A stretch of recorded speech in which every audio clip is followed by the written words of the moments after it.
Sejarah Stasiun Kroya menyingkap tabir kehidupan Tempo dulu tahun 1800 hingga 1900.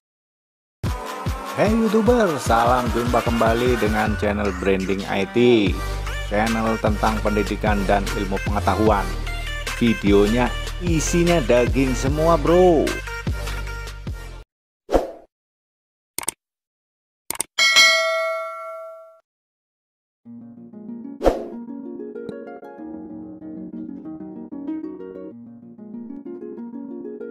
Kali ini admin akan mengajak sedulur kabeh menyibak tabir kehidupan Tempo dulu tahun 1800 hingga 1900 di wilayah Kecamatan Nusawungu, Binangun, Antipala, Kroya, Maos, Sampang, dan sekitarnya.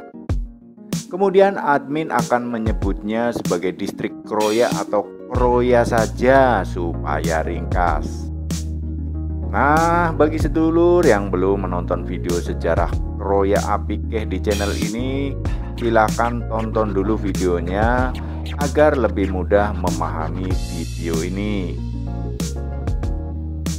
Yo, intip kehidupan zaman kakek nenek Tempo dulu penduduk distrik Kroya, di mana admin akan menggunakan dua pendekatan, yaitu pendekatan sejarah dan pendekatan cerita rakyat.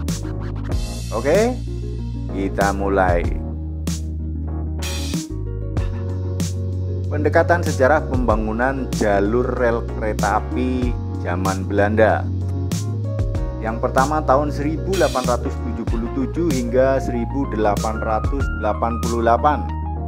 Keberadaan Stasiun Kroya sebagai bagian dari proyek rel kereta lintas Surabaya Cilacap sebagai lanjutan proyek tahun 1877 lintas Kediri Blitar yang digabungkan dengan lintas Surabaya Cilacap melalui Kertosono, Madiun Solo, dan juga lintas Jogja Magelang.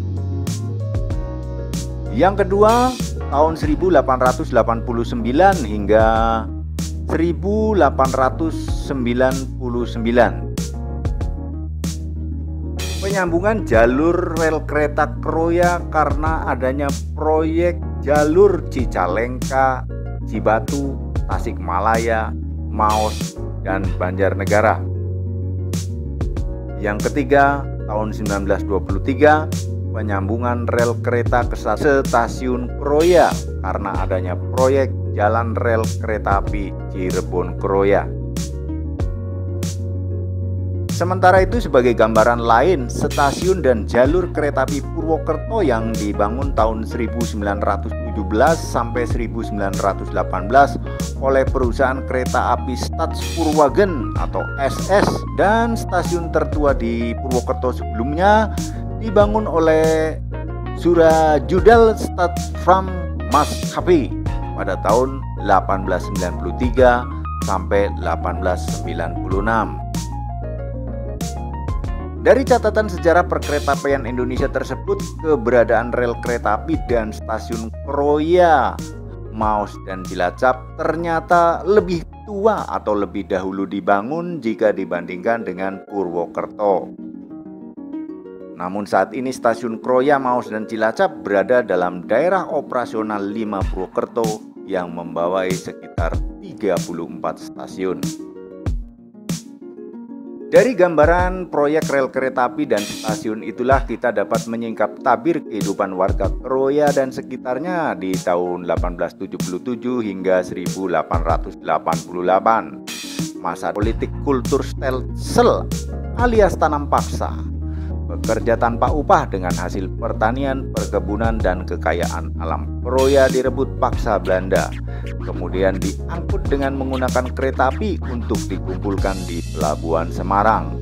Dari Pelabuhan Semarang kemudian dibawa ke Belanda atau diekspor ke Eropa untuk membangun dan kemakmuran negeri Belanda dan pemenuhan kebutuhan negara Eropa. Saat itu tentu Kroya juga kedatangan tenaga kerja paksa dari berbagai daerah, provinsi, atau bahkan suku lain. Tentu ada juga yang kemudian tinggal dan menetap selain penduduk yang telah menetap lebih dahulu. Mengingat ada ribuan orang pekerja paksa membangun jalur rel kereta api atau budak pertanian dan perkebunan Belanda. Admin mencoba menghitung secara matematis dengan asumsi pertumbuhan penduduk 1,5% sampai 2% per tahun.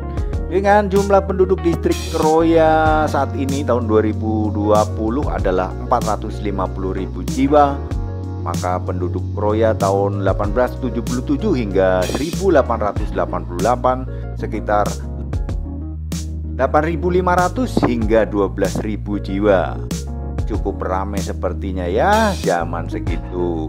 Monggo yang lebih pintar matematika dihitung lagi, mbok admin salah. Nah, itulah singkapan tabir kehidupan tempo dulu penduduk distrik Kroya berdasarkan pendekatan sejarah tahun 1877 hingga 1888. Masih penasaran apa yang terjadi sebelum tahun itu dan setelahnya? Tunggu dan ikuti video di channel ini selanjutnya. Yang belum subscribe dan pencet tombol lonceng akan ketinggalan cerita dan berita. Subscribe dan pencet tombol lonceng itu gratis lur, supaya Anda bisa mendapatkan berita informasi sambungan cerita ini.